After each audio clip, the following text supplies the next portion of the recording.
Last week, I asked you all to leave an ominous advice for a stranger. Every day, I checked the inbox and sweet messages started to pour in.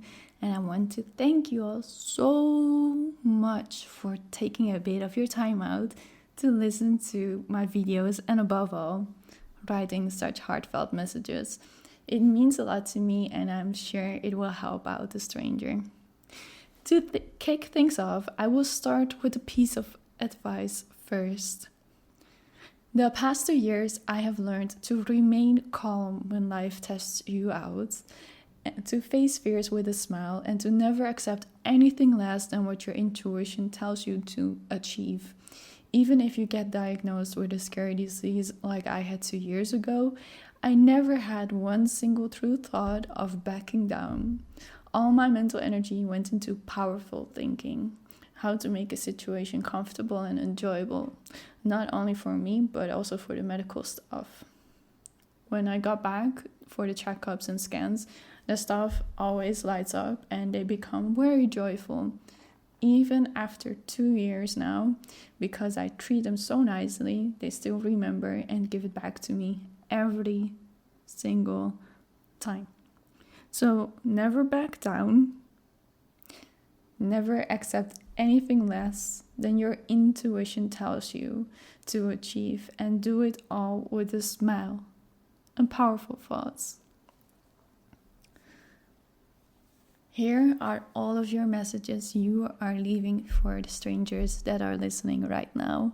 I hope you enjoy, and let me know at the end of the video. Write me a comment to see if any of the advice has helped you or spoke to you in any way.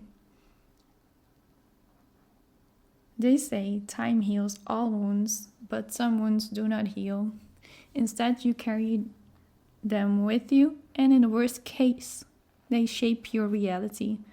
What do you think would be a good way to carry it without consuming you, to avoid it interfering with your sleep and awake moments?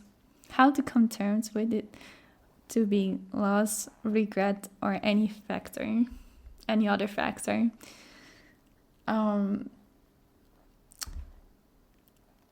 I think this is more of a question instead of advice, so I will ramble a little bit and then I will move on to the next ones.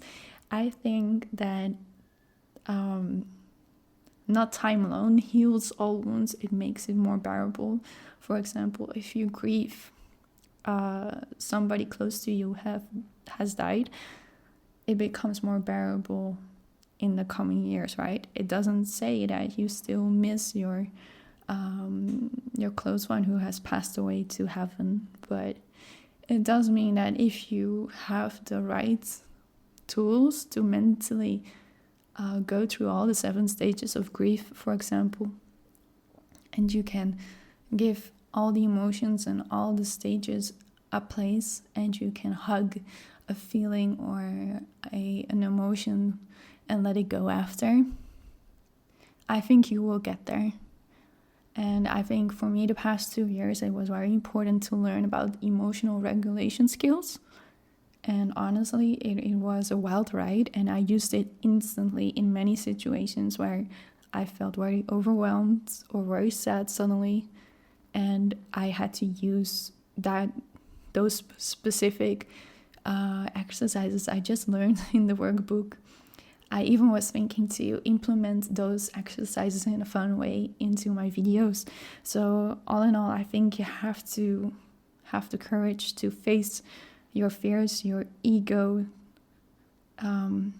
with a smile. And that's basically also what I try to tell you in my own advice here before.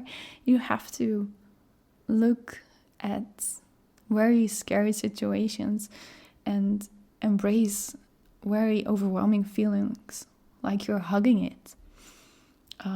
That doesn't mean it's you accept certain kind of situations that aren't meant for you to walk. I think destiny is like a spider web, and you have to choose the path you need to walk on.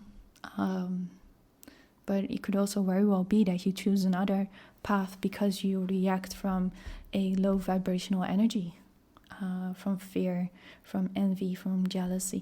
And that's never a good point to make a decision out of emotion, especially when it overwhelms you. So first you have to sit down with any emotion and face it.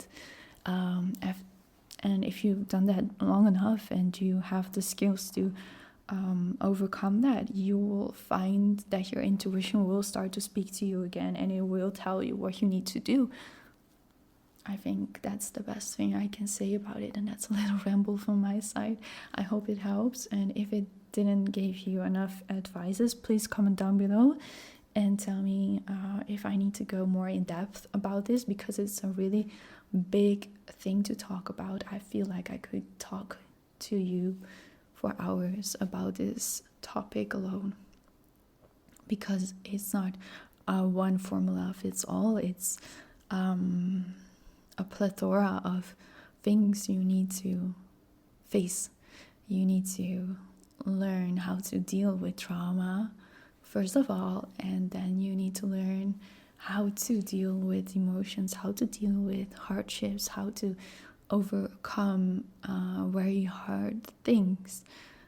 For example, when I was diagnosed 2 years ago, I had to grieve my old self, not only my body, because I knew I would change with my body and I would never get my old body back, but also that I would change, my spirit would change, and my personality would change, which it did, and it still does, but I don't think for the worst. I think I did it very gracefully, but in order to do so, I had to sit in a grief state of mind for a long time.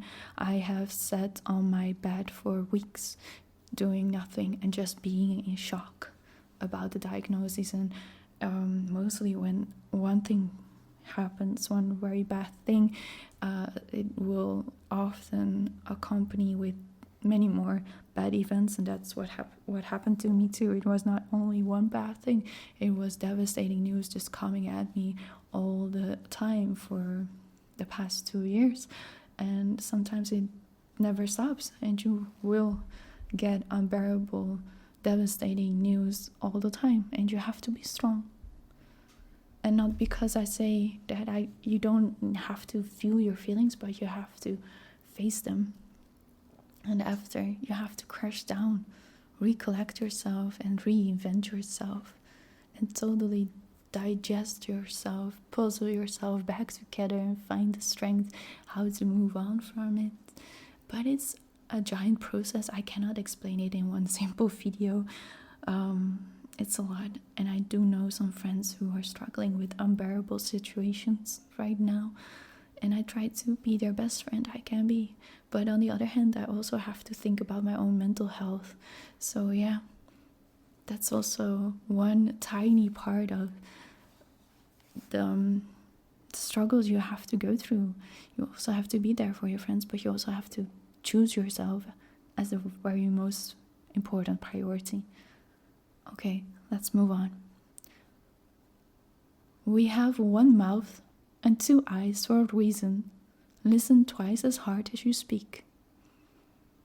I often try to really listen what the message is, what people say to me, and then I try to think about it, and then I respond. I try not to respond anymore because I want to talk about it.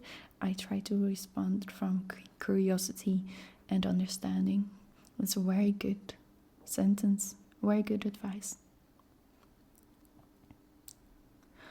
Never do anything you're ashamed of. I don't think I need to explain it. It's very clear and very good advice. What will happen has already happened. That's a deep one. I like it very much. Life goes by so swiftly. Love, wear your pretty clothes, burn the candles. use the most expensive glasses, and dance to your favorite music, even and especially when no one is watching. We are already too late. What we perceive as a dress rehearsal is, in fact, life. So live it now. And I totally agree. I don't have anything to add to that. Always be yourself. Keep going, don't stop. Stay positive, stay strong. Remember who you are. You got this. God is the human imagination. That's really powerful. God is the human imagination. You see first in your mind's eye and hold and live the feeling. Then it will have to come forth into reality. Imagine a good future and turn away from all negative influences. For example, like the media. I recently made a video about that, about doom scrolling and stuff. Black pill crap is mentioned. And I totally agree. We have to sometimes stop consuming all of that information.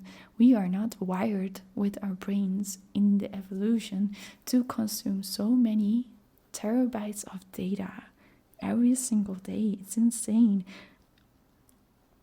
So yeah, turn off your phone and be present in the now. And read some more good news websites and good news content, and don't let your social media feeds decide what you have to read. You have the power over the influences of outside, you know? And the final one, your heart matters. Take one breath at a time. That was the final one. And I think we have to do small breathing exercises to complement the final one. Okay, let's do this together for just 10 seconds. Put your hands on your belly and try to feel the lower belly breathing in and out. And truly feel it, like give yourself a little small hug while you do it. And breathe in. Feel your belly. Hold and out. One more time. Breathe in. And out.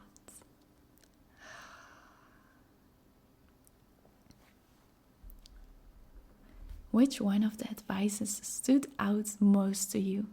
Do you want to leave your own advice for a stranger as well? Leave a comment here down below and tell me your thoughts, advices, or anything that you want to share. As always, I respond to each and every one of you.